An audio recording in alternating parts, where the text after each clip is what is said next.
लगता है आपको और प्रैक्टिस करने की जरूरत नहीं है सर। अभी भी आपका निशाना काफी जबरदस्त है। हाँ ठीक है, इट्स ओके। जब से आपने नकुल को गोली मारी है तब से आप बहुत परेशान हो गए हैं सर। मगर सर आप ही कहते हैं कि एक सीआईडी ऑफिसर को सिर्फ अपनी ड्यूटी के बारे में सोचना चाहिए, बस। और वैसे भी नकुल तो एक क्रिमिनल है सर। हाँ अभिजीत, नकुल एक क्रिमिनल है, मगर वो बेटा भी है मेरा। सर हम सब समझ सकते हैं कि एक पिता के दिल पे क्या बीत रही होगी, मगर सर नकुल जिंदा है, उसे कुछ नहीं हुआ है। तुम्हें कैसे मालूम कि नकुल जिंदा है? वो आपको लेटर्स भेज रहा है, गोलियां भेज रहा है जो आपने उसे मारी थी। वो ये सब भेज रहा है तो इसका मतलब ये हुआ कि कुछ नहीं मालूम दया। जो लेटर्स मुझे आए वो नकुल ने नहीं लिखे हैं, वो कोई और ही लिख रहा है। कोई और ही लिख रहा है? नकुल ने नहीं लिखे हैं? नहीं, क्योंकि नकुल की शायद मौत हो चुकी है। वो अब हमेशा के लिए मुझसे दूर चला गया है, मगर उसकी मौत का फायदा कोई और ही उठा रहा है। मगर सर आपको नकली लेटर भेज के किसी और को क्या फायदा हो सकता है? क्या मालूम वो क्या चाहता है। सर हम उसे ऐसा करने नहीं देंगे, हम उसे पकड़ के ही छोड़ेंगे सर।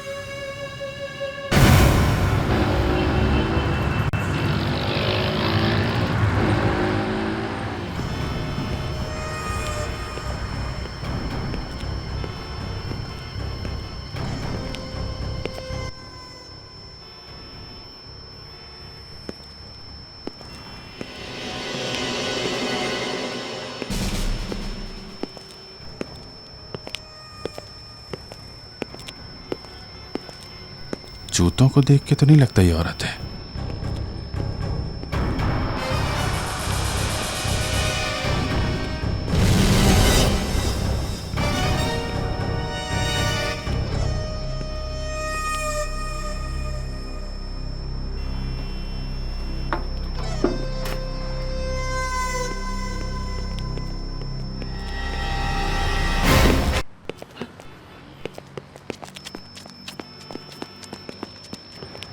कौन हो तुम?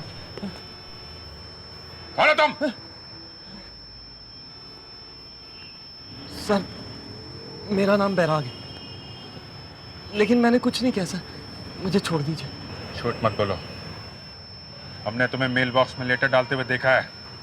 सर लेकिन मैंने कुछ नहीं किया, ये तो मैंने उसके कहने पे किया सर। किसके कहने पे? हाँ? मैं उसे नहीं जानता हूँ,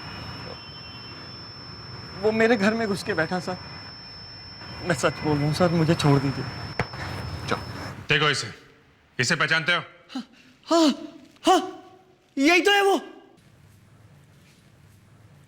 यही है वो? ये कहां मिला था तुम्हें? सर ये आदमी जबरदस्ती हमारे घर में घुसा है और इसने सारे परिवार को कैद करके रखा है सर, और इसके पास एक गन भी है। पर इसे तो गोलियां लगी है, ये ठीक से चल भी नहीं पा रहा, फिर ये घर में घुसा कैसे? ये बहुत खतरनाक आदमी है सर। मगर इसकी गोलियां निकाली किसने? कोई डॉक्टर वॉक्टर आया था क्या? जी नहीं, मेरे डैडी ने ही निकाली। डॉक्टर है क्या? जी हाँ, मेरे डैडी एक बहुत बड़े सर्जन है, डॉक्टर रतन। इसने कहा कि ये हम सबको गोली मार देगा अगर हमने इसका कहा नहीं माना तो। इसने किसी को मारी तो नहीं गोली? नहीं सर, मगर इसने जबरदस्ती मुझसे ये लेटर लिखा है और कहा कि ब्यूरो के मेल बॉक्स में डाल के आओ। सर प्लीज मुझे जाने दीजिए, मेरी फैमिली खतरे में है सर। अगर मैं 1 घंटे में घर नहीं पहुंचा तो ये मेरे पूरे परिवार को मार देगा। सर प्लीज मुझे जाने दीजिए। नकुल अब गुनाह के रास्ते पे बहुत आगे बढ़ चुका है, यहां से उसका वापस आना बहुत मुश्किल है। दया, ये लेटर पढ़ो, देखो नकुल ने क्या लिखा है इस तीसरे लेटर में।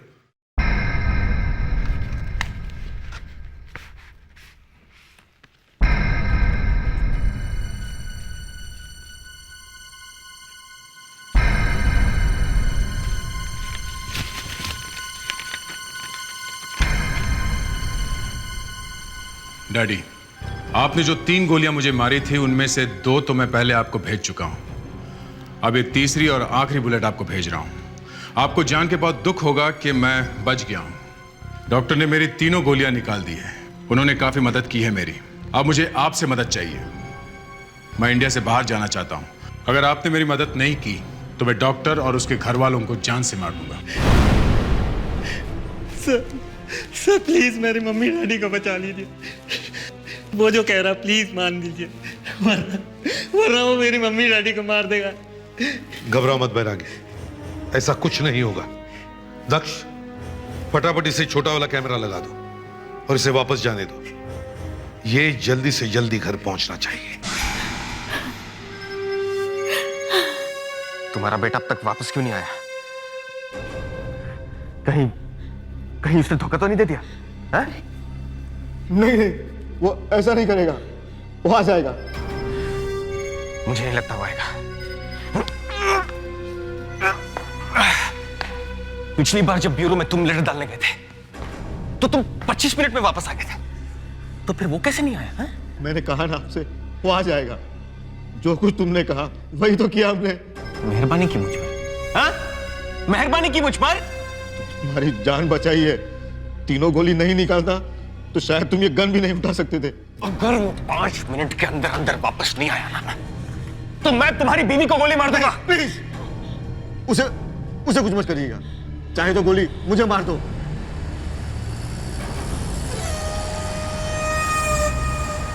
शायद बैराग आ गया है।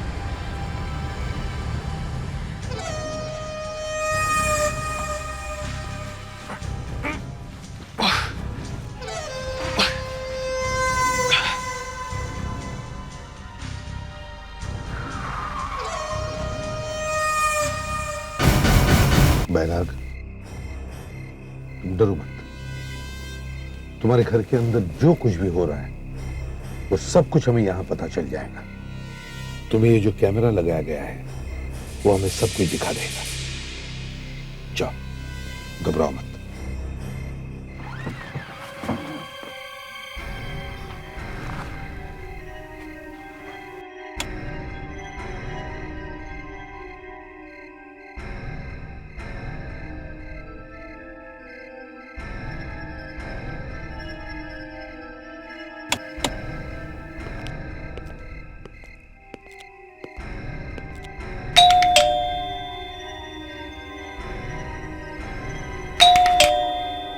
ये खोल क्यों नहीं रहे? मम्मी, मम्मी, डैडी, कहां चले गए सब?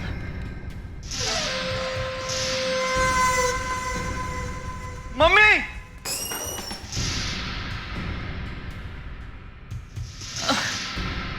मम्मी, डैडी,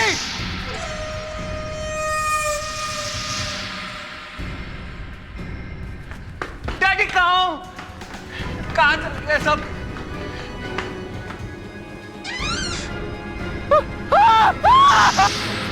माय गॉड, लगता है निकुल को पता चल गया हमारे आने का। मार दिया लगता है। Let's go.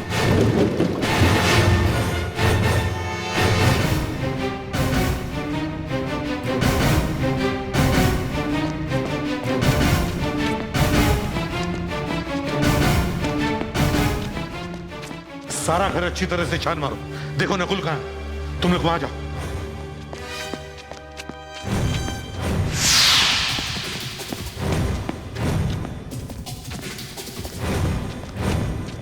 My God.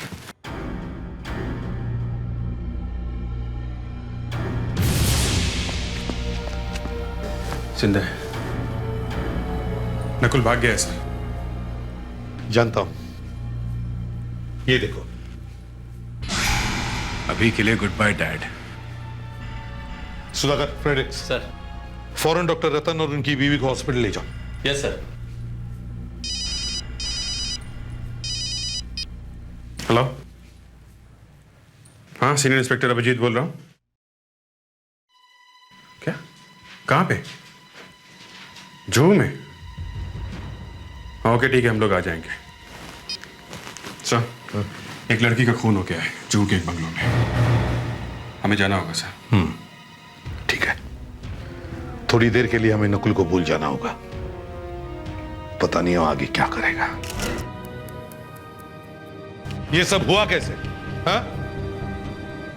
Sir, मेरे पापा मम्मी लोनावला गए हैं। मैं घर पे अकेला था, इसलिए मैंने मेरे सारे दोस्तों को यहाँ बुला लिया था। सर, हमें नहीं पता था कि राहुल के घर आके हम सब लोग मुसीबत में फंस जाएंगे। मैंने पूछा उस लड़की का खून हुआ कैसे? क्या हुआ था यहाँ पर? सर, 11 बजे तक सब कुछ ठीक ठाक था। फिर हम लोग बोर होने लगे थे, तो हमने सोचा कोई गेम खेली जाए। गेम? इतनी रात को कौन सा गेम खेल रहे थे तुम लोग? Sir, who done it? Who done it? ये कैसा गेम है? सर, इस गेम में हर एक के नाम की एक चिट डालते हैं। एक चिट पर मरने वाले का नाम लिखा होता है और एक चिट पर खूनी का। और सर, जिस किसी को पुलिस की चिट मिलती है वो खूनी को ढूंढते हैं। और सर, फिर हम सब अलग अलग छुप गए थे सर।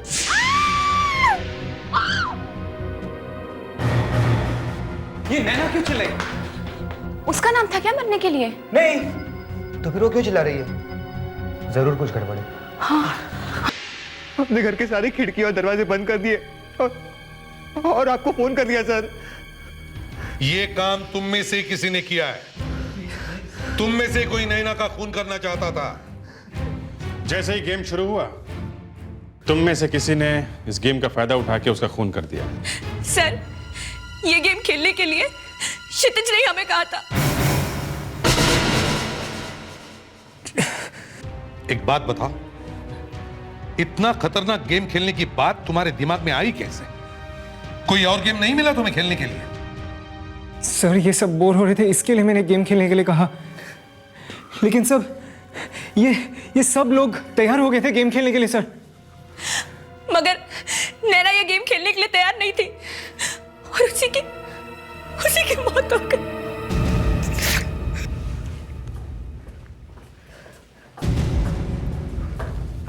जब नैना का खून हुआ, उस वक्त यहां पे सिर्फ तुम ही लोग थे ना? हाँ सर। बाहर वाला और कोई नहीं था? नहीं सर। मतलब साफ है, नैना का खून तुम में से किसी ने किया है। जल्दी बताओ, किसने मारा नैना को?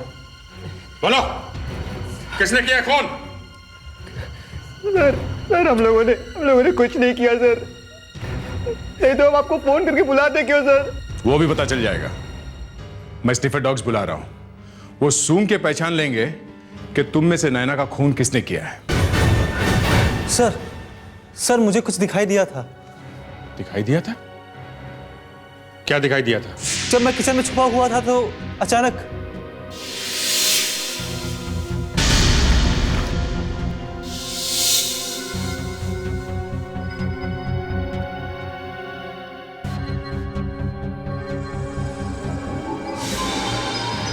सर, उस आदमी ने जो घड़ी पहन रखी थी वो अंधेरे में भी चमकती थी।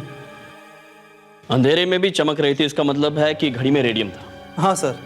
मकरंद, तुमने इतना कुछ देखा, वो आदमी तुम्हारी आंखों के सामने से चाकू लेके गया, तुमने शोर क्यों नहीं मचाया? उसके बारे में अपने दोस्तों को बताने की कोशिश क्यों नहीं की तुमने? सर, मुझे लगा कि वो हम में से ही कोई है जो गेम में खूनी बना है और एक्टिंग करने के लिए चाकू लेकर जा रहा होगा।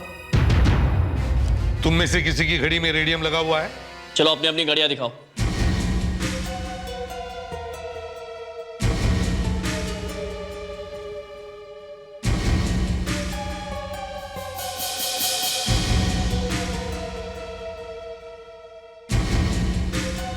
नहीं सर, इनमें से किसी की भी घड़ी में रेडियम नहीं लगा हुआ है। खूनी बहुत चालाक है, वो घड़ी उसने जरूर कहीं फेंक दी होगी। खूनी इनमें से ही कोई है और वो घड़ी भी यहीं कहीं होगी।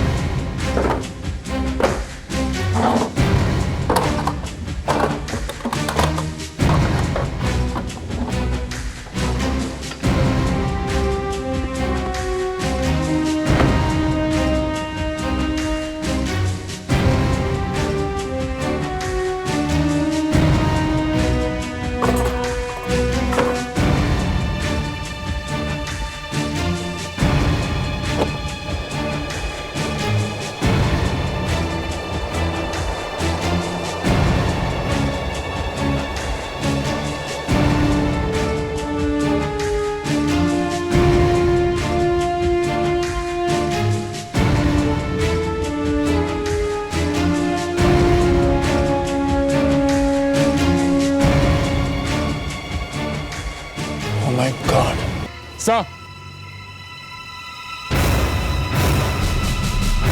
क्या हुआ? मिलेगी सर, एक लाश। एक और लाश? अब ये कौन है? देखो जरा, तुम लोग देखो, ठीक से देखो, पहचानते हो इसे? देखो।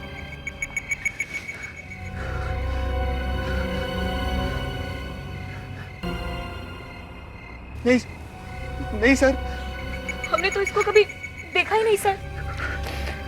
ये तो एक नया ट्विस्ट आ गया सर। अब तक तो हमें लगता था खूनी इन्हीं में से कोई है। मगर से ये तो कुछ अलग ही मामला लगता है। यहाँ पे दो खून हुए हैं और इनमें से तो कोई भी से नहीं जानता है। ये आदमी होगा कौन? यहाँ क्यों आया होगा और किसने मारा होगा इसे?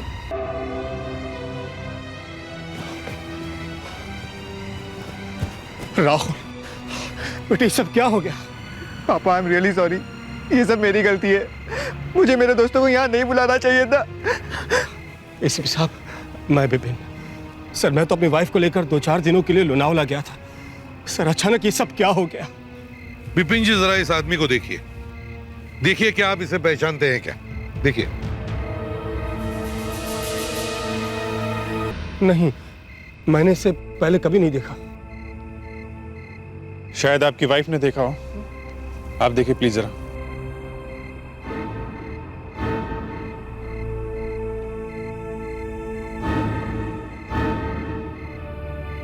नहीं, मैंने भी नहीं देखा।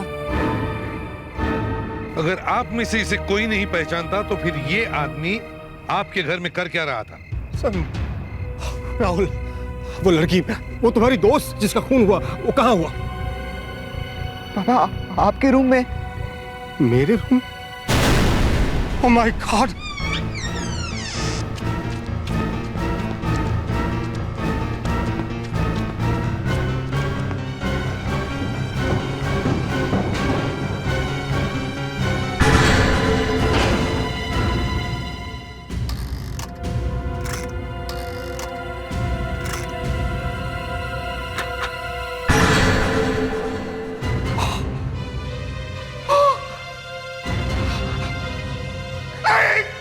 ऐसा नहीं हो सकता, ऐसा नहीं हो सकता।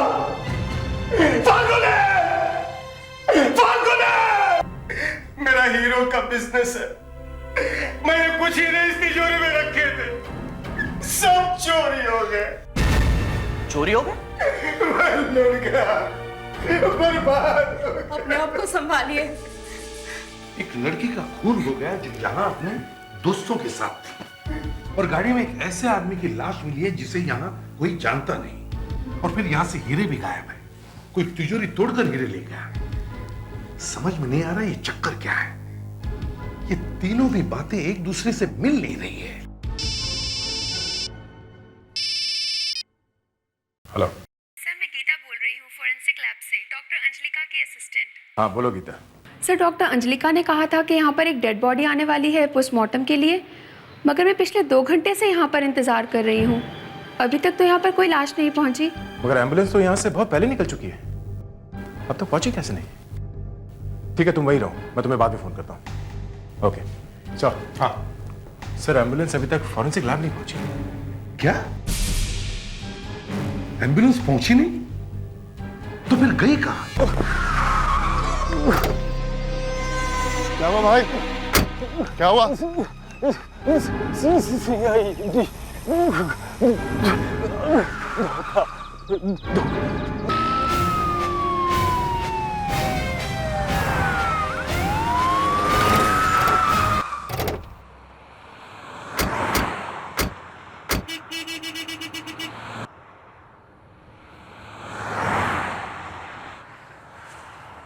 ड्राइवर ऐसा क्यों करेगा? क्योंकि वो ड्राइवर नकली था। नकली था? राहुल के घर में हमें जिस आदमी की लाश मिली थी कार में, एम्बुलेंस का असली ड्राइवर वो होगा। खूनी ने उसको मार के अपने कपड़े से, मतलब जब हम वहां थे राहुल के घर में, तो वो खूनी वहीं पे था। मौके की तलाश में था, और जैसे ही उसे मौका मिला उसने एम्बुलेंस के ड्राइवर को मारा, उसकी जगह ली और एम्बुलेंस लेके भाग गया। पर नैना को क्यों मारा होगा उसने? शायद वो चोर तिजोरी तोड़ के हीरे निकाल रहा होगा, तब नैना वहां आ गई। अपने आप को बचाने के लिए उसने नैना का खून कर दिया। बस खून के कपड़े हैं हमारे पास, शायद उन कपड़ों से कुछ पता चल जाए। ये क्या है? इलास्टिक? ये आदमी जेब में इलास्टिक लेकर क्यों घूम रहा था? सर बड़ी अजीब सी इलास्टिक है। इलास्टिक इस आदमी के जेब में आई कहां से होगी? मैंने डॉक्टर विनीता को बुलाया है। वो इन कपड़ों को देखकर शायद उस आदमी के बारे में हमें कुछ बता सकेगी। डॉक्टर विनीता? हाँ। ये कौन है सर? डॉक्टर विनीता एक साइकोलॉजिस्ट है, प्रोफाइलर है। गुड आफ्टरनून एसीपी साहब। गुड आफ्टरनून डॉक्टर विनीता, आइए, हम आप ही का इंतजार कर रहे थे। डॉक्टर, ये खूनी के कपड़े हैं। क्या इन कपड़ों को देखकर आप हमें इस खूनी के बारे में कुछ बता सकती हैं? जरूर।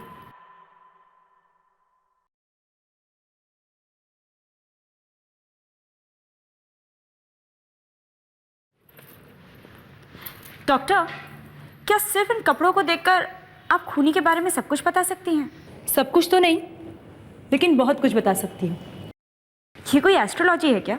नहीं नहीं, ये एक साइंस है।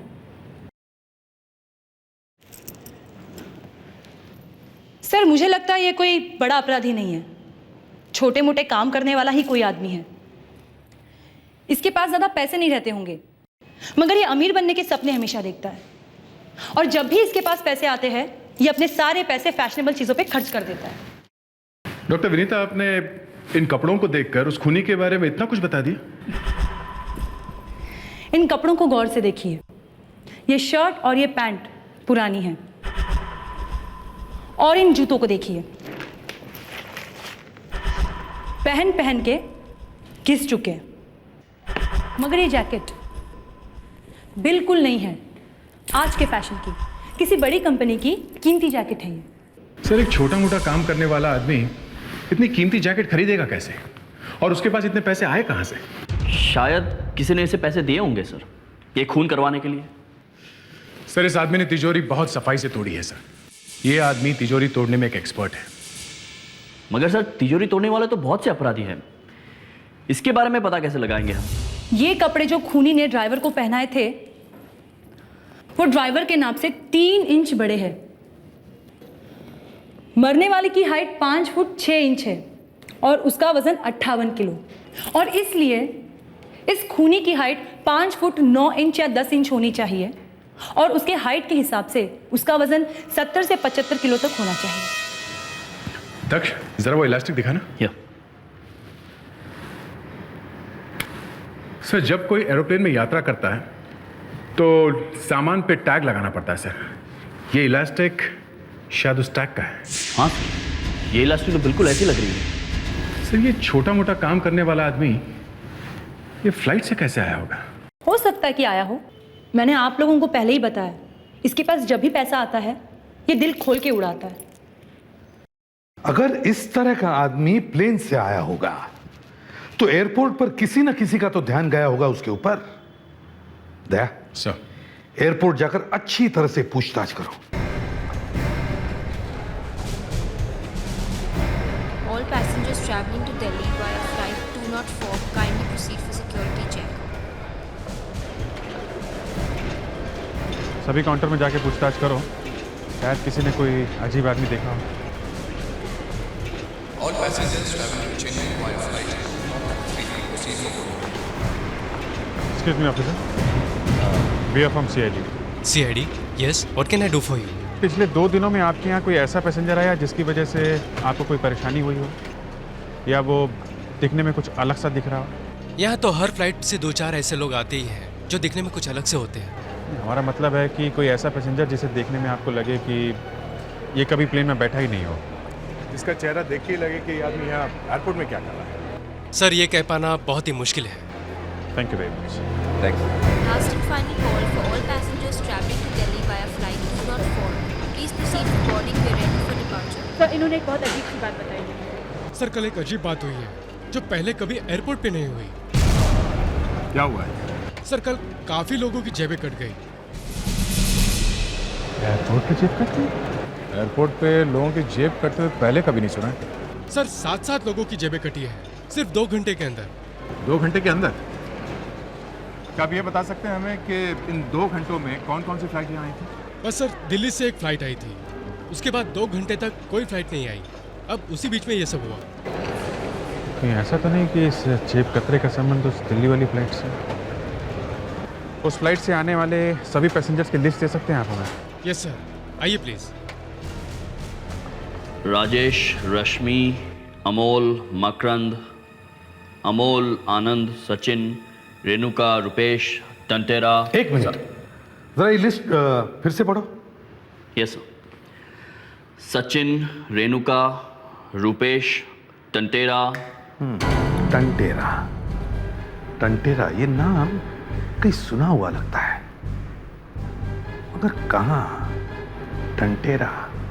सर, ये टंटेरा कहीं वो केके तो नहीं है? हाँ, हो सकता है। वही केके सर जो पहले पॉकेट मारता था और बाद में बड़े बड़े अपराध करने लगा। और आजकल सेफ तोड़ने में एक्सपर्ट हो गया है। सेफ तोड़ने में? हाँ। सर, वो विपिन जी के यहाँ जो हीरो की चोरी हुई है, वो कहीं इस केके ने तो नहीं की होगी? हाँ, हो सकता है उसने किया हो सर। सर, दिल्ली जाते जाते एयरपोर्ट में उस आदमी ने 4-5 लोगों के पॉकेट काट दी। दक्ष, जल्दी से दिल्ली पुलिस को इन्फॉर्म करो इस टंटेरा के बारे में सर। और उन्हें रिक्वेस्ट करो कि इसे पकड़ने की कोशिश करें। और दया सर, तुम और अभिजीत दिल्ली जाने की तैयारी करो।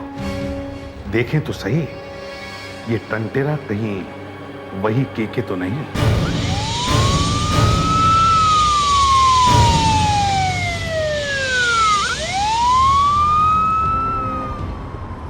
ऐसे लोगों पे तो हम हमेशा निगरानी रखते हैं सर। इंस्पेक्टर साहब, ये टंटेरा आदमी कैसा है? ये बहुत बड़ा अपराधी नहीं है सर। हाँ, छोटे मोटे काम करने वाला आदमी है ये। ज्यादा पैसे नहीं रखता ये, लेकिन जब भी इसके पास पैसे होते हैं ना सर, बहुत खर्चा करता है ये। आजकल कर क्या रहा है ये टंटेरा? कई दिनों से चुपचाप बैठा है सर, कोई रिपोर्ट नहीं है इसके खिलाफ। कौन है? एक मिनट। हाँ? CID Mumbai. CID Mumbai? Sparkle jewellers के मालिक के घर में एक बहुत बड़ी चोरी हो गई है। कई करोड़ों के हीरे गायब हो गए हैं। साहब, मुझे उन हीरो के बारे में कुछ नहीं मालूम। मैंने उनके बारे में सुना भी नहीं है। 2 दिन पहले तुम मुंबई में क्या कर रहे थे? 2 दिन पहले? हाँ साहब, मैं मुंबई घूमने गया था। अच्छा, कहाँ ठहरे थे तुम? होटल सिटी इन में साहब। Hotel city? ओके। अच्छा, तो मुंबई गए कैसे थे? प्लेन से गए थे ना? हाँ हाँ साहब। गुड। और टिकट कैसे खरीदा था तुमने? कैश दे करके। कहाँ से खरीदा था? दिल्ली एयरपोर्ट से। दिल्ली एयरपोर्ट से टिकट खरीदा था या ये टिकट मुंबई से किसी ने भेजा था तुम्हें? हाँ, क्या बात कर रहे हैं साहब आप? जल्दी बताओ, किसने भेजा था वो टिकट तुम्हें? हैं?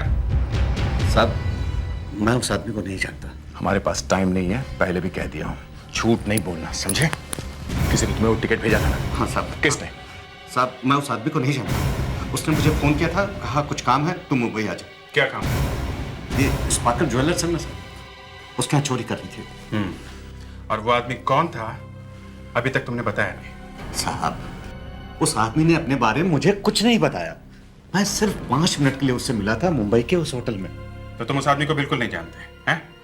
और फिर भी उसके लिए काम करने के लिए तैयार हो गया? हमारे बिजनेस में ऐसा ही होता है साहब। लड़की का खून किसने किया था? खून? नहीं साहब, मुझे कुछ नहीं मालूम। ठीक है, तुम हमारे साथ मुंबई चलो। चल के वो होटल दिखाओ जहां तुम ठहरे थे और उस आदमी से मिले थे। ठीक है, चलो। हाँ साहब, यही रुको, यही।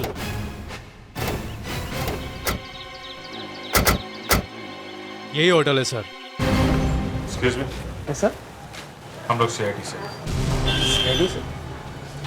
ये आदमी 2 दिन पहले आपके होटल में ठहरा था। टंटेरा नाम है इसका। जरा देखो इसका चेहरा। ये ठहरा था यहाँ पे? हाँ जी, ये ठहरा था सर। किसने बुक किया था इनका कमरा? अभी देखिए पापा जी, किसी मन्ना नाम के आदमी का फोन आया था, उसी ने कमरा बुक किया था इनके लिए। मन्ना? तुम इस मन्ना को जानते हो? जी नहीं। अच्छा, उसने सिर्फ इसके लिए कमरा बुक किया था या कोई और कमरा भी बुक किया था? नहीं, केवल एक ही कमरा बुक हुआ था। पैसे कैसे दिए थे? कैश या क्रेडिट कार्ड से? कैश दिए थे साहब, कैश। मुझे तो लगता है कि ये आदमी मन्ना जिसने इसके लिए कमरा बुक किया था और जो आदमी इससे होटल में मिलने आया था दोनों एक ही हैं। हाँ, और अगर ये दोनों एक नहीं भी हैं तो भी इन दोनों में कोई ना कोई कनेक्शन तो जरूर है। कंटेरा, उस आदमी को सिर्फ तुमने देखा है, उसका स्केच बनवाने में हमारी मदद करो। मैं साहब? हाँ हाँ, जरा याद करो फटाफट। तुमने उसे देखा है ना? वो हीरे चुराते समय तुमने इतने लोगों को मारा है कि वैसे भी फांसी चढ़ने वाले हो तुम। क्या चाहते हो, वो आदमी बच जाए जिसने तुमसे सब करवाया? नहीं साहब, ऐसा नहीं हो सकता। वो आदमी भी फंसना चाहिए साहब। साहब, मुझे चाहे जो भी सजा दिलवा देना साहब, लेकिन मुझे फांसी में बचलवा दो। मुझे मरने से बहुत डर लगता है साहब। सर, उसको दाढ़ी मूंछ थी। ये देखिए, ऐसी? हाँ, लेकिन दाढ़ी थोड़ी घनी थी और मूंछें पतली थी। हाँ हाँ, ऐसी ऐसी। आंखें, आंखें कैसी थी? आंखें नहीं नहीं नहीं, बड़ी थी। हाँ, और भौरें थोड़ी मोटी और लंबी थी। नहीं। हाँ। नाक? नाक उसकी मोटी थी और वो नहीं। नहीं, नुकीली थी, नुकीली थी।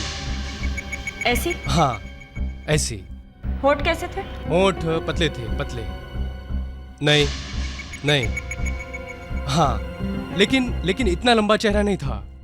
चेहरा गोल गोल था थोड़ा सा। है ऐसा ही कुछ? सर, एकदम तो नहीं, लेकिन बहुत कुछ मिलता जुलता है।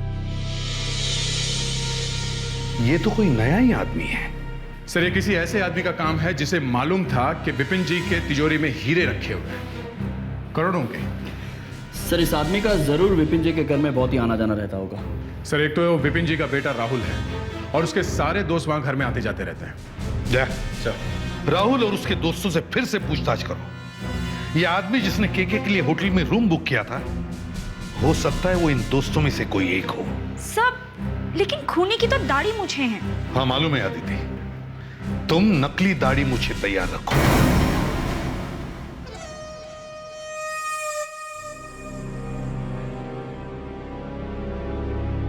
एसीपी साहब, आप हीरे तो ढूंढ नहीं सके, बस दाढ़ी और मूछें लेकर निकल पड़े हो। केके, देखो इनमें से कोई मन्ना है क्या जो तुम्हें होटल में मिला था? जी सर।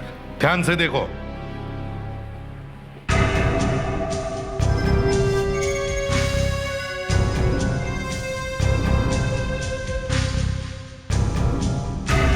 नहीं सर, इनमें तो कोई नहीं है। देखा मैं कह रहा हूं, इन बच्चों ने कुछ नहीं किया।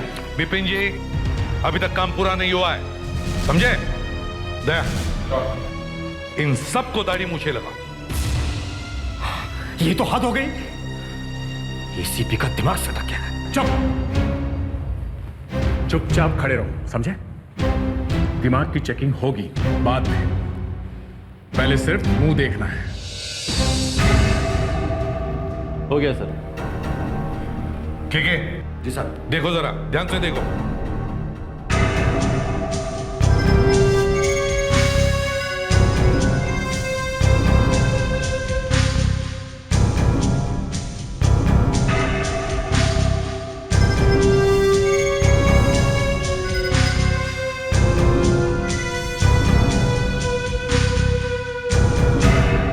नहीं साहब, इनमें तो कोई नहीं है। आप करो दिमाग की चेकिंग, सबसे पहले एसीपी के। वाकई मेरा दिमाग घूम गया है, समझ में नहीं आ रहा है हुआ क्या है। समझ में आने के लिए मेहनत करनी पड़ती है। खूनी पेड़ पर नहीं लगते जब चाह तोड़ लिया। और बेवकूफों को समझ में नहीं आता डिटेक्शन की चिड़िया का नाम। दया सर, बिपिन जी को दाढ़ी मूछें लगाओ। ये क्या कह रहे हैं आप? हाँ। क्या करूं, रोना आता है आप लोगों की किस्मत पर। डंडा लेकर अकल के पीछे भाग रहे हैं आप लोग। आप अगर अपना मुंह बंद करेंगे तो मैं इस खूबसूरत चेहरे पे ये दाढ़ी और मूछ लगा दूं। हाँ?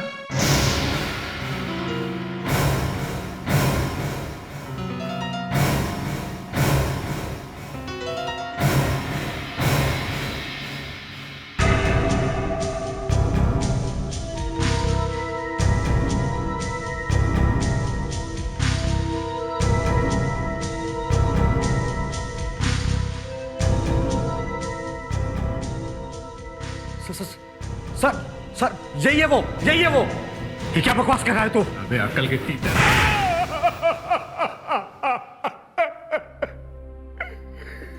मेरा बिजनेस बर्बाद हो गया था।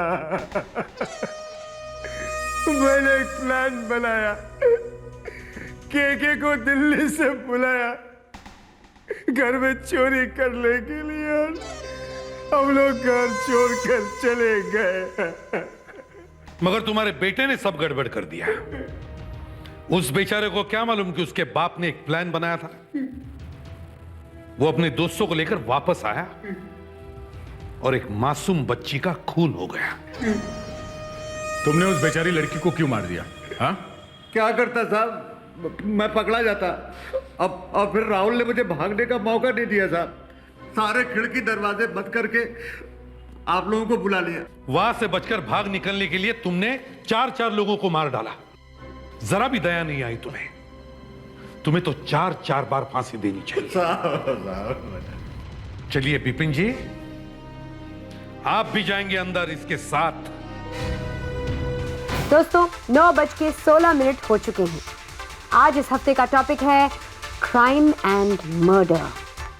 बहुत ही डरावना टॉपिक। आज मैं यहाँ स्टूडियो में अकेली नहीं हूँ। मेरे साथ बैठे हैं एक बहुत ही खास मेहमान, एक ऐसे खतरनाक इंसान जिन्होंने बहुत सारे लोगों का, अब इसके आगे मैं नहीं कह सकती वरना मेरी जान खतरे में पड़ जाएगी। मैंने सही कहा ना मिस्टर बिल्ला?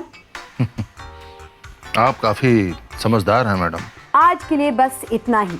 हम कल फिर मिलेंगे आपके फेवरेट प्रोग्राम पर जिसका नाम है असली 30 विद सागरिका। तब तक आप सुनते रहिए 93 Red FM। Good bye and keep smiling. हाय, काश मेरी आवाज भी सागरिका जैसी होती ना, तो दिन रात रेडियो पर चप्पा चप्पा करती। लाखों लोग दीवाने होते मेरे। पता है, मैं तो ये प्रोग्राम सुने बिना रह ही नहीं सकती। और यही तो प्रॉब्लम है यार, इस प्रोग्राम को सुनने के चक्कर में रोजाना देर हो जाती है। अच्छा चल, बहुत देर हो रही है। नहीं फिर आप चलिए, मुझे तो अभी आधा घंटा और लग जाएगा। Okay bye bye. मैडम, आपको प्रिंसिपल मैडम ने बुलाया है। प्रिंसिपल मैडम ने? लेकिन अभी तो 9:30 बजे है ना। मैडम है अब तक? हाँ है ना, आपको जल्दी बुलाया है। ठीक है।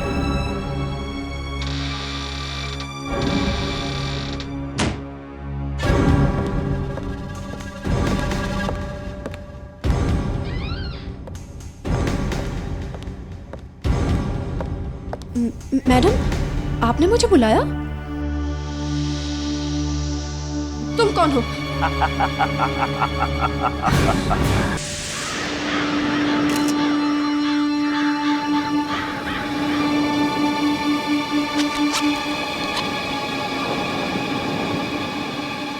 से एक आई कार्ड है।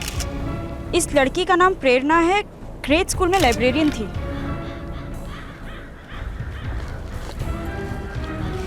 सब पैसे, मोबाइल, सब कुछ एज इट इज है।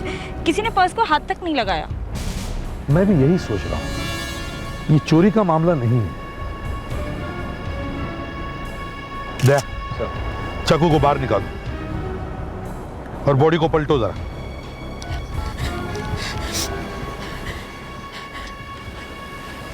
हेलो तन्वी, पता क्या हुआ? मैं यहाँ बीच पर हूँ, यहाँ पे एक लाश पड़ी है। हाँ, मैं जॉगिंग करते हुए आई और एक भीड़ लगी हुई थी। हाँ हाँ, लाश मेरी आंखों के सामने है। मर्डर के बारे में बात करना कितना आसान होता है, लेकिन जब आंखों के सामने दिखाई देता है ना मर्डर। अरे चाकू पूरे 5 इंच अंदर घुसा हुआ था। पहले खून किया, फिर ये 2 लिखा। लेकिन ये लिखा क्यों होगा? आदिति, कई बार खूनी लोगों में डर पैदा करने के लिए ऐसा काम करते हैं। सर, ये लड़की का मोबाइल फोन, इस पर 16 मिस कॉल्स है। 16 मिस्ड कॉल्स? हाँ सर, ये कल रात 9:30 से 10 बजे के बीच किसी शेखर नाम के आदमी ने सारे फोन किए। इसका मतलब है शेखर इस लड़की से कोई बहुत जरूरी बात करना चाहता था। ये क्या हो गया तुम्हें? प्रेरणा, प्रेरणा, मैं बार बार इसे फोन कर रहा था लेकिन इसने फोन उठाया ही नहीं। मुझे क्या मालूम था कि इसका खून हो गया है। प्रेरणा, शेखर अपने आप को संभालो, हमारी मदद करो खूनी को पकड़ने में। आप लोग पकड़ सकते हैं खूनी को? आप लोग पकड़ सकते हैं खूनी को? बोलो। अगर आप लोग पकड़ सकते हैं खूनी को तो मैं बताऊंगा कि इसका खून किसने किया है। तुम जानते हो कौन है वो? मेरी उससे सिर्फ फोन पे बात हुई थी। क्या नंबर क्या है? नंबर तो मुझे नहीं पता सर, लेकिन जब मैंने रात को फोन किया था तो एक आदमी ने फोन उठाया था। उसने मुझसे कहा था कि प्रेरणा चली गई, ऊपर चली गई। स्कूल में रात को फोन उठाया? सर हो सकता है ये आदमी वहीं स्कूल में ही काम करता हो। शेखर, अगर वो आदमी वापस तुम्हारे साथ बात करे तो क्या तुम उसकी आवाज पहचान सकते हो? Yes sir. कल रात उस आदमी ने जो कुछ भी तुमसे फोन पे कहा था वो हमने इन लोगों को लिख के दिया है। ये लोग अभी फोन करेंगे, ठीक है?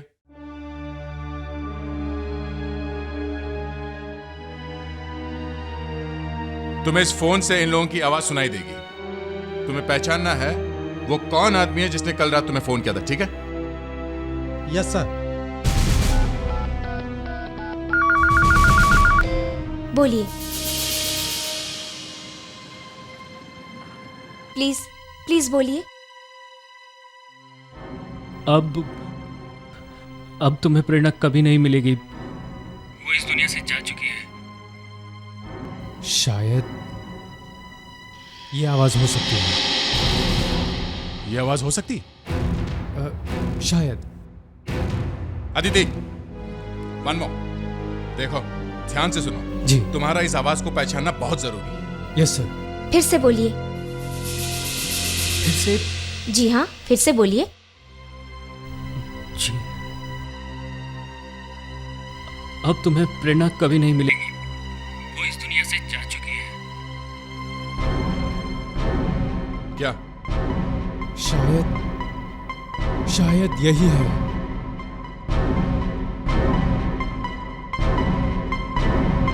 नहीं, शायद ये आवाज नहीं है। नेक्स्ट। आइए, आप इस तरफ आइए।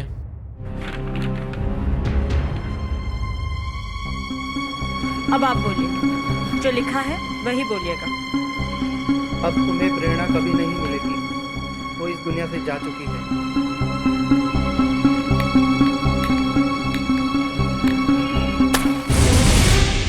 ये सिगरेट एक दिन मार डालेगी तुम्हें। नहीं, एक्चुअली सिगरेट तो मैं भी छोड़ना चाहता हूँ। वो दरअसल जब बहुत ज्यादा टेंशन होती है या बार में जाता हूँ बस। बार में? तुम बार में भी जाते हो? हाँ? बाहर नहीं सर, नहीं सर। चलो सर चलो। सर ये क्या कर रहे हैं सर आप? सर आप मुझे कहाँ लेकर जा रहे हैं? मैं आपको सर ये आप क्या कर रहे हैं? ये आदमी हमसे कोई बात छुपा रहा है। सर लेकिन जो पूछना है यही पूछिए ना, वहाँ दूर ले जाने की क्या जरूरत है? ये सबके सामने मुंह खोलने वाला नहीं। चल दया, कहाँ ले जा रहे हो उसे? छोड़ दो उसे। सर ये आदमी अभी बता देगा सर। दया, पिछली बार जब तुमने किसी से पूछताछ की थी, पता है तुमने क्या किया था? सर मैं प्रॉमिस करता हूँ मेरे हाथों से किसी की जान नहीं जाएगी। चलो। सर मैं आपको सब कुछ सच बताता हूँ सर। उसने मुझे धमकी दी थी कि मैं अपना मुंह ना खोलूं। मैंने उसे देख लिया था। कहाँ देख लिया?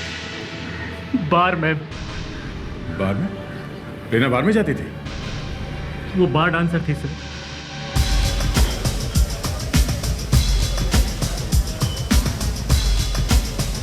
फ्रेडरिक। Yes sir.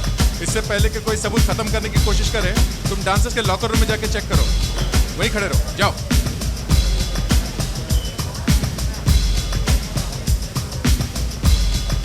हाँ, यही प्रेरणा है। यहाँ काम करती थी, आती थी यहाँ डांस करने, मगर हमें मालूम नहीं था कि वो एक लाइब्रेरियन थी।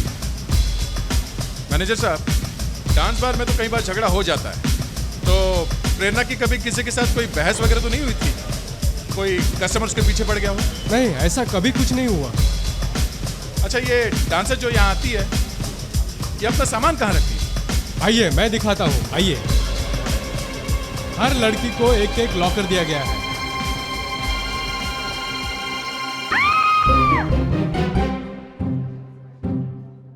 क्या हुआ फ्रेडरिक्स?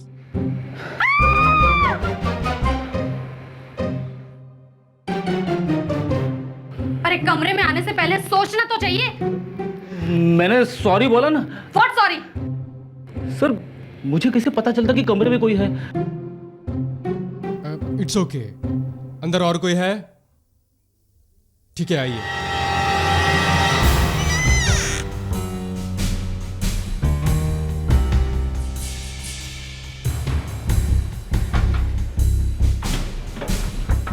सर ये प्रेरणा का लॉकर है, मगर बंद है सर।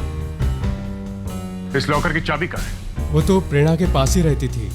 ओह, सुधाकर लॉकर तोड़ दो। Okay sir.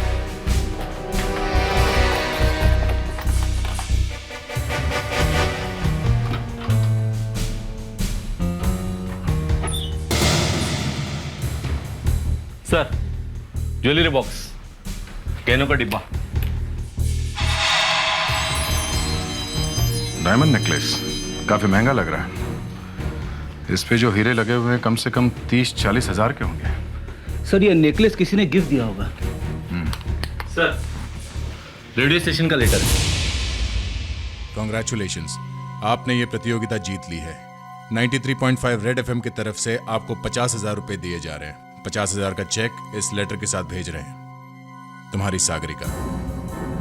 50,000 का इनाम, डांस बार, ये नेकलेस, इन सब चीजों का प्रेरणा के माथे पे ये जो नंबर 2 लिखा हुआ है, इसके साथ क्या संबंध है, कुछ समझ में नहीं आ रहा। उस रेडियो वाले से पूछना चाहिए, सागरिका से। क्या पता इन 50,000 रुपयों का ही कोई चक्कर हो।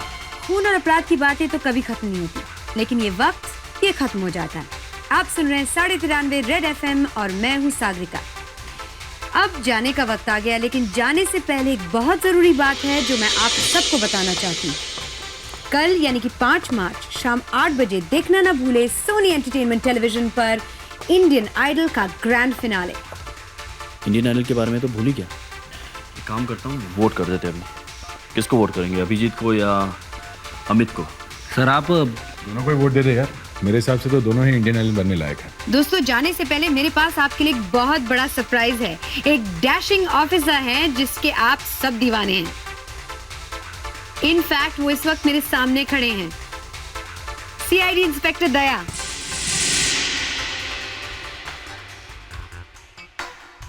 आप बैठ जाइए सर।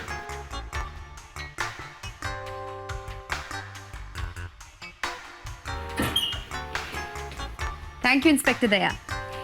इस वक्त हम अपने प्रोग्राम में इस सवाल में उलझे हुए थे कि अगर किसी के पास खून करने की सही वजह है तो आप इसे खून कहेंगे कि न्याय?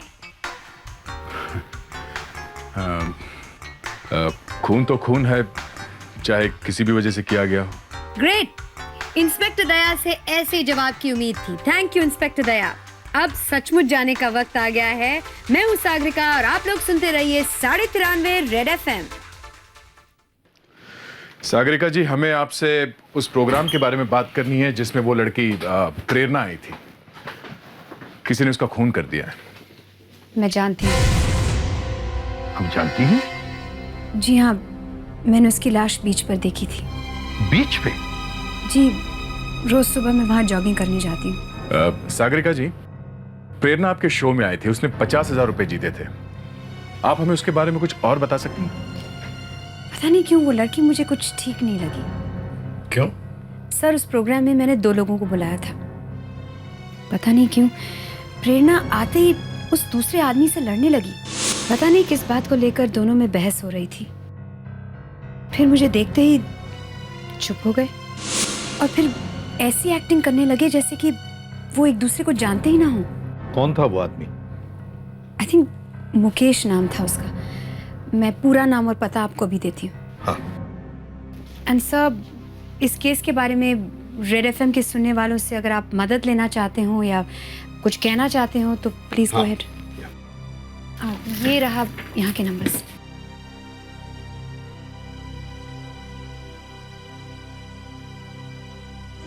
साढ़े 93 रेड एफएम के सभी सुनने वालों को एसीपी प्रद्युमन का नमस्कार। आप सब ने प्रेरणा मर्डर केस के बारे में सुना ही होगा। अगर इस केस के बारे में या खूनी के बारे में आपको कुछ पता चले तो हमें इस नंबर पर इंफॉर्म कीजिए। नंबर है 22842255। I repeat 22842255। Thank you. सब ये है मुकेश का पूरा नाम और एड्रेस। दरवाजा खोलो मुकेश।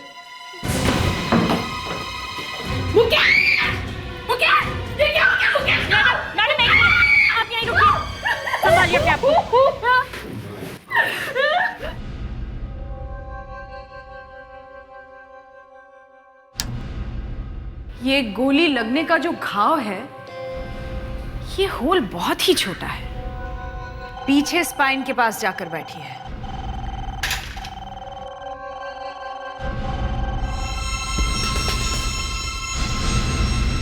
बहुत ही अजीब तरह की बुलेट है ये। कितनी पतली है, एकदम एक नेल जैसी लग रही है, कील जैसी। डॉक्टर अंजलिका, ये बुलेट है या कुछ और है? सर, ये है तो एक बुलेट ही, .11 कैलिबर की। .11 कैलिबर की बुलेट?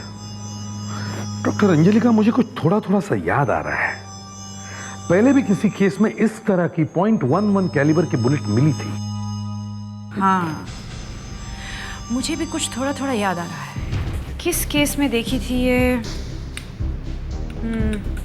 सर, मैं इसे अपने कंप्यूटर में मैच करके देखती हूँ, शायद पता चल जाए वो कौन सा केस था।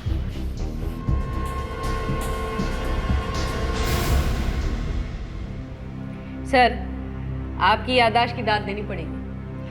8 साल पुराना एक केस है जिसमें इस तरह की गोली मिली थी। 97 का केस है। खानापुर रोड पर बहुत सारा खून पड़ा हुआ मिला था और वहीं पर इस तरह की एक बुलेट पड़ी हुई मिली थी, मगर वो गोली चली हुई नहीं थी। और सर, लाश भी गायब थी। इनफैक्ट लाश कभी मिली ही नहीं। वो केस अभी भी वैसा का वैसा पड़ा है। 8 साल पहले का केस है ये केस स्पेशल ब्यूरो को देना होगा। इंस्पेक्टर दक्ष को ये केस लेकर वहां भेजना होगा।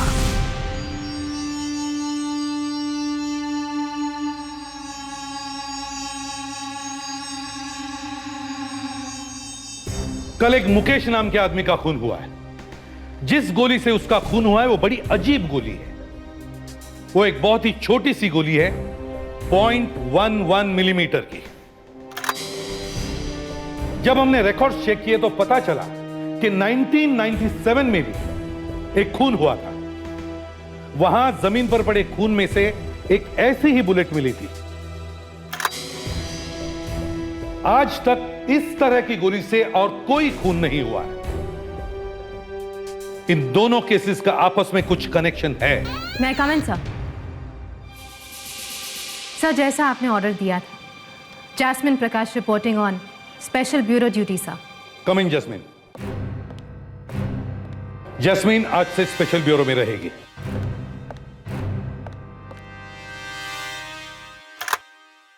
ये इस चेहरे पर नंबर 3 क्यों लिखा हुआ है? यही तो हमें ढूंढना है कि ये हो क्या रहा है।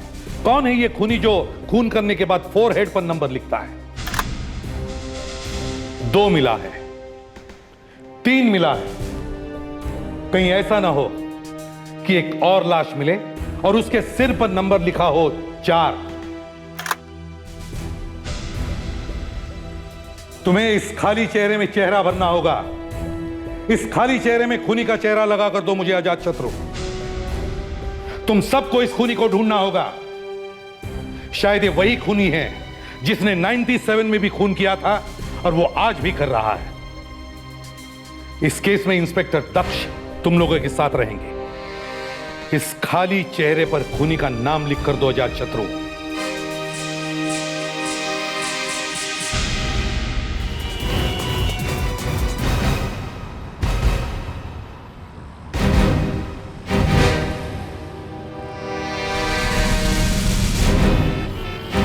ये सब क्या हो रहा है? सर, दक्ष ने इंस्पेक्टर अर्जुन को गोली मार दी। गोली मार दी? दक्ष? सर वो अर्जुन क्राइम सीन से भाग रहा था सर। दक्ष इंस्पेक्टर अर्जुन नहीं, तुम भाग रहे थे क्राइम सीन से। सर, हम लोग सागरिका की लाश के पास थे। अचानक हमने गोली चलने की आवाज सुनी। जाकर देखा तो वहां इंस्पेक्टर अर्जुन की लाश पड़ी हुई थी और दक्ष वहां गन लिए खड़ा था। क्या ये सच है दक्ष? सर सर सर मैं वो दक्ष, मुझे तुम्हारी गन दो। सर आपको मुझ पर विश्वास नहीं है सर? मुझे तुम पर विश्वास है दक्ष, लेकिन तुम भाग क्यों रहे थे? तुम्हारी गन दो दक्ष। सर दक्ष, मुझे तुम्हारी गन दो। तुम्हारी गन दक्ष।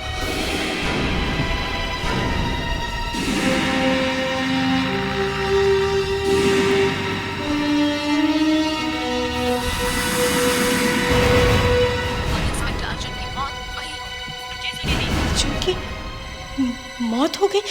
अक्षय, अक्षय जल्दी आ बेटा। क्या बात है मम्मी? अक्षय देखो टीवी में क्या कह रहे हैं, कह रहे हैं कि अर्जुन की मौत हो गई। अर्जुन की मौत हो गई? जो मन में आए बोले चली जा रही है। सीआईडी में झगड़े शुरू हो गए। पहले इसने तुम्हारे और तुम्हारी बेटी के रिश्ते को दुनिया के सामने रख दिया और अब दक्ष के पीछे पड़ी है। सर लेकिन दक्ष के बारे में वो जो कुछ कह रही है सच ही तो कह रही है। दक्ष ने अर्जुन का खून किया तो है। अजात शत्रु, बोलने से पहले अच्छी तरह से सोच लो। दक्ष एक सीआईडी ऑफिसर है, समझे? सीआईडी ऑफिसर है सर, मगर इसका मतलब यह तो नहीं कि उसके हाथ से खून नहीं हो सकता। देखो, जब तक कोई सबूत नहीं मिलता मैं ये मानने को तैयार नहीं हूं कि दक्ष ने खून किया है। That's all. सर आप किसी भी कीमत पर दक्ष को बचाने पर तुले हुए हैं, चाहे सीआईडी की इज्जत मिट्टी में क्यों ना मिल जाए। तुम ये चाहते हो कि किसी भी कीमत पर दक्ष को फांसी पर चढ़ा दिया जाए, इसलिए कि वो सीआईडी से है और तुम सीआईडी स्पेशल ब्यूरो से हो। हा? सर ये क्या कह रहे हैं आप? ये मत भूलना अजात शत्रु कि सीआईडी स्पेशल ब्यूरो भी मेरे ही हाथ का बनाया हुआ है। दक्ष, तुम्हारे इस तरह चुप रहने से कुछ नहीं होने वाला। तुम्हें सच बताना ही होगा, ओके? दक्ष, कुछ याद आया तुम्हें? इंस्पेक्टर अर्जुन को किसने मारा है? तुमने मारा है उसे। दक्ष, इंस्पेक्टर अर्जुन को गोली क्यों मारी तुमने? हाँ? ठीक है, अगर आप लोगों को ऐसा लगता है कि मैंने अर्जुन को मारा है तो ऐसा ही सही। ऐसा ही सही? हमारे ऊपर एहसान मारने की कोई जरूरत नहीं है, समझे?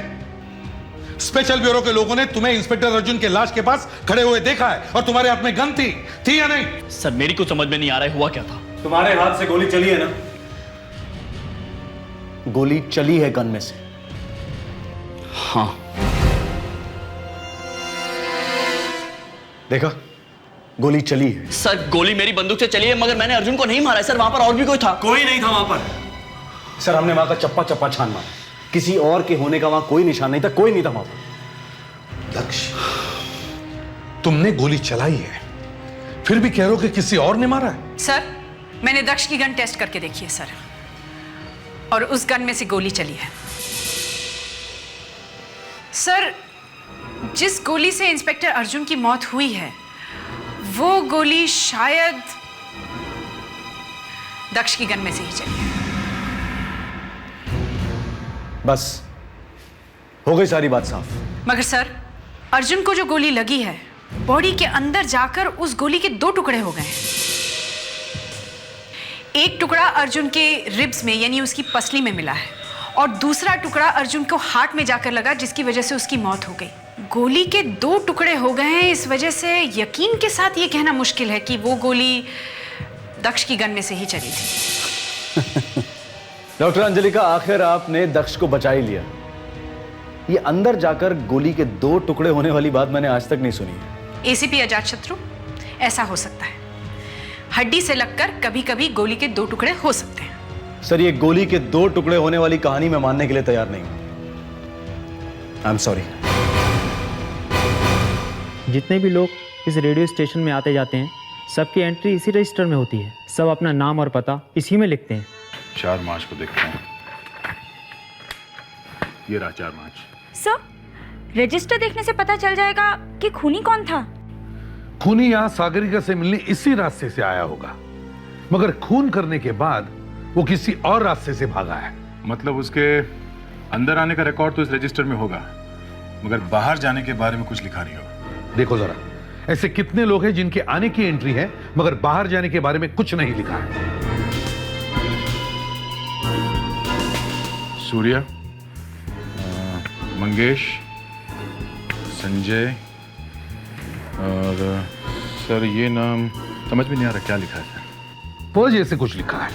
और सर अर्जुन का नाम उसके बाद में लिखा हुआ है। जरा ये नाम देखो, तुम्हें याद है ये नाम किसने लिखा था?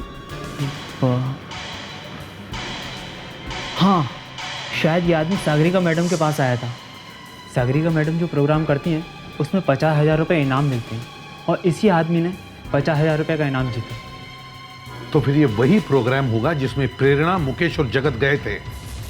सर इस प्रोग्राम में 4 लोग आए थे, 2 तो मर गए, 2 जिंदा हैं।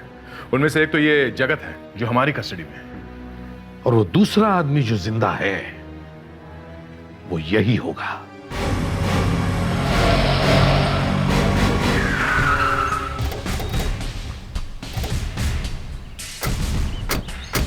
सर वो चौथा गवाह प्रतीक यही रहता है।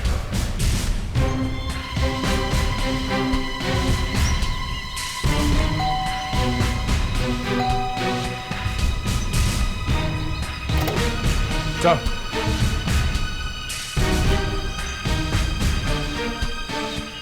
अब ये कौन है भाई? कहीं ये प्रतीक तो नहीं? सर सागरिका ने कहा खूनी कोई लंबे बाल वाला है। समझ में नहीं आ रहा है हो क्या रहा है।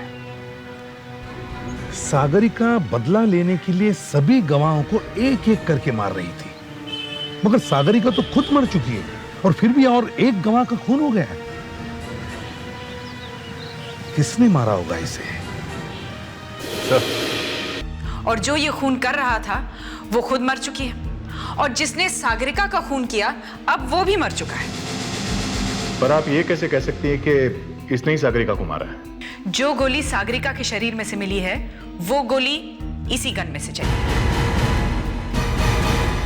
और इस आदमी के हाथ पर गन पाउडर का निशान है। इसका मतलब है कि वो गोली इसी आदमी ने चलाई है।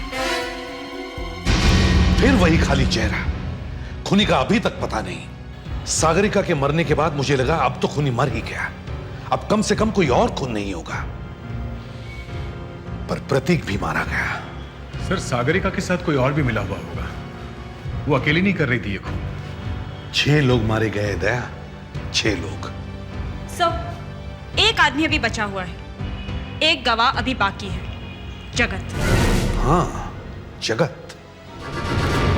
इससे पहले कि कोई जगत का खून कर दे, मैं इस खूनी को पकड़ के ही छोड़ूंगा। डॉक्टर साहब कुछ तो कीजिए, इनकी हालत बिगड़ती जा रही है। वो मुझे मार डालेगा, वो मुझे मार डालेगा। और फिर सीआईडी की टीम कुछ नहीं कर पाई। अब सिर्फ एक ही गवाह बच गया है जो इस वक्त सिटी हॉस्पिटल में है, और उसकी हालत बहुत ही खराब है। वैसे सीआईडी की टीम ने हॉस्पिटल की सिक्योरिटी बढ़ा दी है। उनके ऑफिसर्स हॉस्पिटल के चप्पे चप्पे में फैले हुए हैं।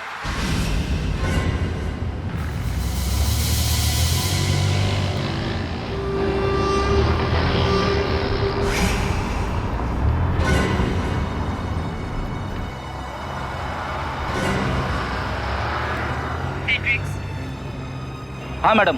तो वैसा करो, सुधाकर के पास जाओ, देखो वहाँ कोई प्रॉब्लम तो नहीं है। उसका वॉकी टॉकी शायद काम नहीं कर रहा। मैडम यहाँ मैं अकेला हूँ। फेड्रिक्स, तुम सुधाकर को देखकर फौरन वापस आ जाना, ओके? ठीक है मैडम।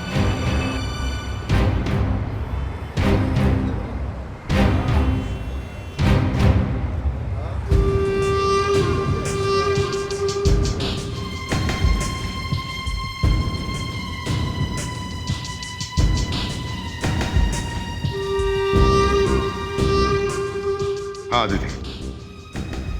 कहाँ पे? ऊपर? ठीक है, ओके।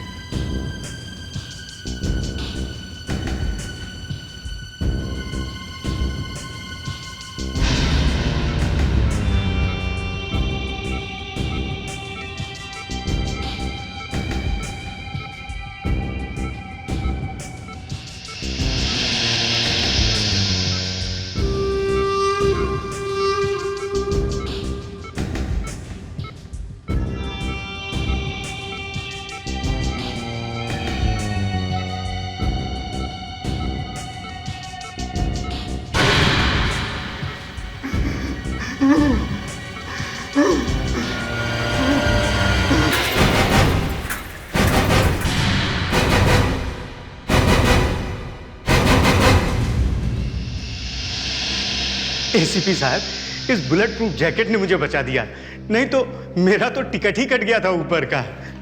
हमें पता था कि ये आने वाला है तुम्हें मारने के लिए। क्यों दिलावर, क्यों मारता जा रहा था लोगों को? हाँ? क्यों मारा तुमने इंस्पेक्टर अर्जुन को? नहीं साहब, मैंने अर्जुन साहब को नहीं मारा। एक तो पहले उसे मार दिया, अब उसे साहब बोल रहा है। हाँ? मेरे लिए तो साहब ही थे साहब, पैसा देते थे मुझको, मैं उनका खबरी था साहब। तुम अर्जुन के इन्फॉर्मर थे? जी। तो अर्जुन तुम्हें जानता था? जी साहब। तो उसे यह भी मालूम था कि ये सारे खून तुम और सागरिका मिलकर कर रहे हो? नहीं साहब, उनको नहीं मालूम था। और सर, और क्या? बोलो। सागरिका और अर्जुन आपस में दोस्त थे, सागरिका उनकी गर्लफ्रेंड थी सर। क्या? जिस लड़की ने 4 खून करवाए हैं वो एक सीआईडी ऑफिसर की दोस्त थी? ये एक बहुत ही रेयर केस था जिसमें अर्जुन नाम के एक पुलिस ऑफिसर की दोस्त ही खून कर रही थी। सागरिका नाम की ये लड़की रेडियो एफएम पे रेडियो जॉकी थी। इसने 4 लोगों को एक एक करके मारा था। इन चारों लोगों ने कोर्ट में गवाही दी थी, जिससे सागरिका के पिता को फांसी की सजा हो गई थी। चौंका देने वाली बात यह थी कि इंस्पेक्टर अर्जुन 8 साल तक खूनी को ढूंढता रहा, और जब उसे पता चला कि उसकी दोस्त सागरिका ही खूनी है, तब तक बहुत देर हो चुकी थी। सागरिका का किसी ने खून कर दिया था। हम जैसे ही रेडियो स्टेशन पहुंचे साहब, जहां सागरिका काम करती थी, देखा किसी ने सागरिका को गोली मार दी। मैं तो डर के मारे वहां से भाग गया। तो तुम वहां से भाग गए थे? हाँ? और जब इंस्पेक्टर अर्जुन को गोली लगी तब तुम कहां थे? मैं तो वहां से भाग गया था साहब। वहां पे क्या हुआ मुझे कुछ नहीं पता साहब। तो इसका मतलब है जब इंस्पेक्टर अर्जुन का खून हुआ तब दक्ष वहां पे अकेला था। गोली दक्ष ने चलाई है। दक्ष, तुम्हें आखिरी मौका दिया जाता है, अब सच सच बताओ, क्या हुआ था वहां पर? नहीं तो एक सीआईडी ऑफिसर के खून के जुर्म में तुम्हें सजा दी जाएगी। सर, वहां पे एक और आदमी था। हमें वहां पर कोई आदमी दिखाई नहीं दिया दक्ष, और तुमने गोली चलाई थी ना? हाँ सर। क्यों मारी तुमने अर्जुन को गोली? क्या दुश्मनी थी तुम्हारी उससे? मेरी कोई दुश्मनी नहीं थी अर्जुन से। फिर भी गोली मारी? सर मैंने उससे गोली उसे बचाने के लिए मारी थी। उसे बचाने के लिए? Yes sir. सर, वहां पर अर्जुन का किसी आदमी के साथ झगड़ा हो रहा था सर। उसके पास एक गन थी और सर वो अर्जुन को गोली मारने वाला था सर। अपने बचने का रास्ता तुमने ढूंढ लिया। कहानी अच्छी है। ये कहानी नहीं है सर। तो फिर कहां गया वो आदमी? सर वो भाग गया सर। अर्जुन को जैसे ही गोली लगी वो वहां से भाग गया था। तो उस वक्त तुमने फायर क्यों नहीं किया? गोली क्यों नहीं चलाई? सर, हाँ? क्योंकि मैं डर गया था सर। मैंने देखा कि अर्जुन की पीठ पर वो खून का धब्बा बड़ा होता जा रहा है। वो नीचे जमीन पर गिरने वाला था सर। फिर सर वो अचानक नीचे गिर गया जमीन पर। मैं आज तक नहीं भूला सर उसका वो बेजान चेहरा, उसकी वो लाश। सर, मैं सीआईडी छोड़ दूंगा सर। जब तक उस गोली का फैसला नहीं हो जाता जो तुमने चलाई थी तब तक। सर, मैंने कोई गोली नहीं चलाई है सर। फिर वही बात? हाँ सर, फिर वही बात। सर, वो गोली किसी और ने चलाई थी सर। अच्छा शत्रु, ये सब इसी तरह चलता रहेगा, कुछ होने वाला नहीं है। कभी ये कह रहा है कि इसने गोली चलाई है, कभी कह रहा है नहीं चलाई है। सर, मैंने सोच लिया, ये केस मैं special investigation officer inspector Akshay को दे रहा हूं। वो आज से सीआईडी स्पेशल ब्यूरो ज्वाइन कर रहा है। इंस्पेक्टर अक्षय,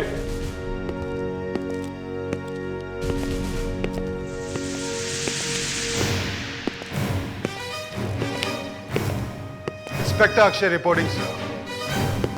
अक्षय, आरोपी तुम्हारे सामने है, जल्दी से जल्दी सच्चाई का पता लगाओ।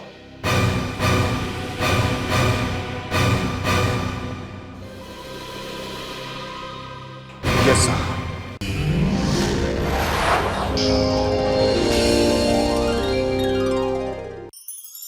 ऐसे और भी मज़ेदार वीडियो के लिए हमारे चैनल को लाइक, शेयर और सब्सक्राइब करें।